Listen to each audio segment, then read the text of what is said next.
تا ئێستا ئەگەر لە ماهیەتی تورکیا تێنەگەیشت بین لە پاش داگیرکردنی ئافرین دەبێت لێ تێبگەین کە تورک هەرمەبەستی ئەوە نییە کە ینی بە ئەو بیانوەی کە هەیەی بە مەبەستی پاراستنی سنوورەوەش هەرێمی کوردستانە یاخود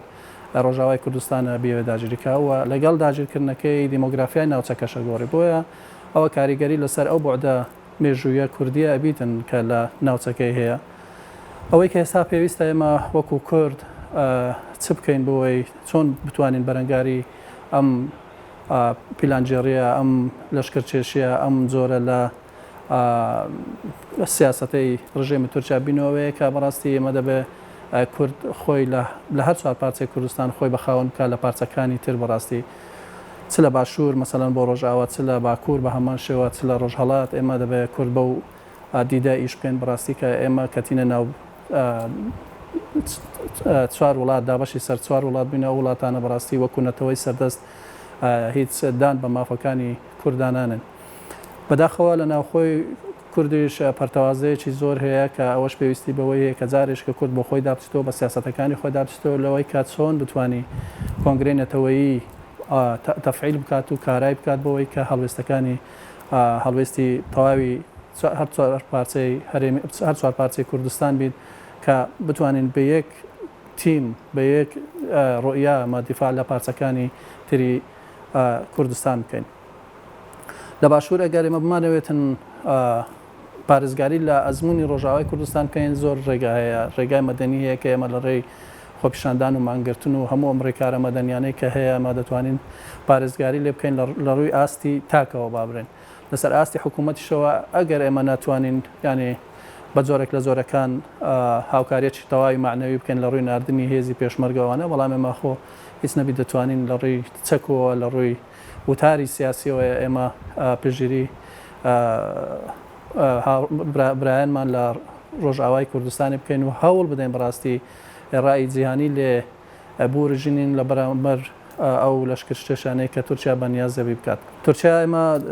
لە باشووریش ینی هەمان سیاست ئیشەکات کە ئێمە دەبینین ئێستا زۆربەی خاچی باشووری کوردستانی داگیر کردووە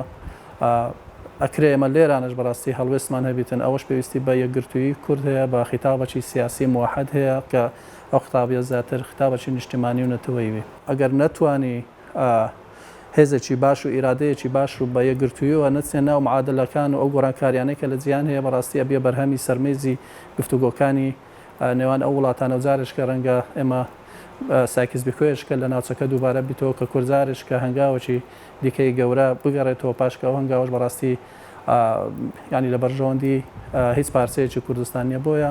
ئەوەی کە هەیە پێویستی بەوەی هەیە کە بەڕاستی کورد یەکگرتووبی کورد لە دۆخۆکی خراپدایە لە ئێستادا چ لە باشووری کوردستان و چ لە ڕۆژئاوا و لە هەر چوار پارچەکەی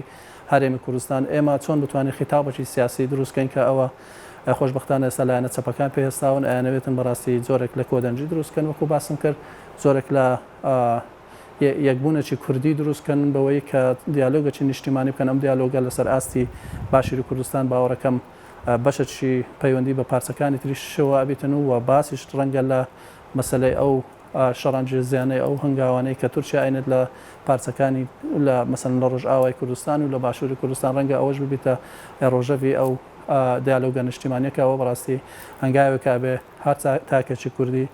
چ بەڕازبی چ بە چەبی بەڕاستی خاوەنددارەتی لەم هەنگاوە بکاتن کە تا ئێستا سێ حزبی چەپی ئێستاون ئیشی لەسەرەکەن ڕۆژئاوا جگە لەوەی کە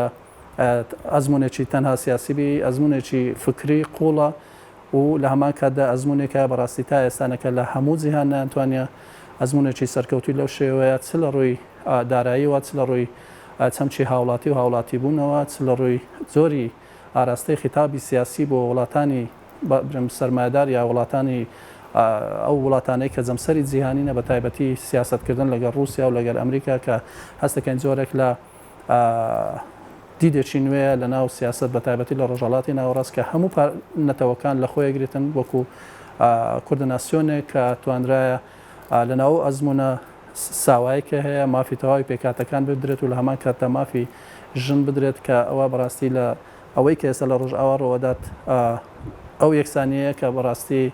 لە مێش ساڵە جیهان وەکو بانگەشە بەکاردێت لەگەڵ ئافرەتوانە لەوێ هەم بە عمل ئیشەکە کرا و لە هەمان کاتدا لە یاساش مەسەلەی یەکسانی بۆ بۆ قانون و ئیشی پێکرێتن. بەڕاستی ئەوە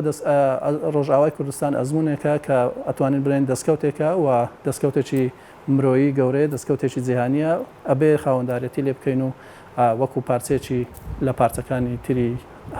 پارچەکانی تری کوردستان ئێمە بیبینین و خاوەندارەتی لێ بکەین و بەبێ جیاوازی بیر و بۆچینی فکری و سیاسی